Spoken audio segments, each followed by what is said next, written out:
আজি মই আপোনালোকৰ মাজলৈ পুনৰ এটা গাহৰি মাংসৰ ৰেচিপি লৈ আহিছোঁ আৰু আজিৰ ৰেচিপিত আছে ঔটেঙাৰ সৈতে গাহৰি মাংসৰ বইল। আৰু তাৰ কাৰণে মই অলপ গাহৰি মাংস লৈ লৈছোঁ। এইফালে দুডোখৰ ঔটেঙা, এইফালে অলপ পিঁয়াজ, আদা নহৰুৰ পেষ্ট, কেঁচা জলকীয়া আৰু এটা ডাঙৰ আলু এনেকৈ দীঘল দীঘলকৈ কাটি লৈছোঁ। আৰু তাৰপিছতে এই গোটেইখিনি মই নিমখ আৰু হালধিৰ সৈতে একেলগে এটা কুকাৰত দি দিম। আৰু মই কুকাৰটোত দি দিছোঁ। আৰু যিহেতু মাংসখিনি অলপ বইল কৰা হৈয়ে আছে, সেইকাৰণে মই বেছি হুইচেল নমৰাওঁ, মাত্ৰ দুটামানহে হুইচেল মৰাম। আৰু তাৰপিছত মই আপোনালোকক দেখাম ইয়াৰ ৰেচিপিটো কেনেকুৱা হয়। আৰু এতিয়া চাবচোন, মোৰ প্ৰায় কুকাৰত এতিয়া হুইচেল মাৰিবৰ সময় হৈছে।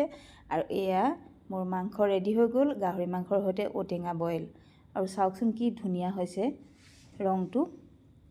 আৰু ইয়াৰ পৰা যে তেল দেখিছে, ইয়াৰ তেল কিন্তু মই দিয়া নাই, ইয়াৰ পৰাই মাংসৰ পৰাই তেল ওলাইছে। গাহৰি মাংস খোৱাসকলেতো জানেই মাংসৰ পৰাই বহুত তেল ওলায়। আৰু ইয়াত মই অকল আদা নহৰু, কেঁচা জলকীয়া আৰু পিঁয়াজহে ব্যৱহাৰ কৰিছোঁ, বাকী একো মছলা ব্যৱহাৰ কৰা নাই। আৰু ইয়াৰ কালাৰটো চাওকচোন।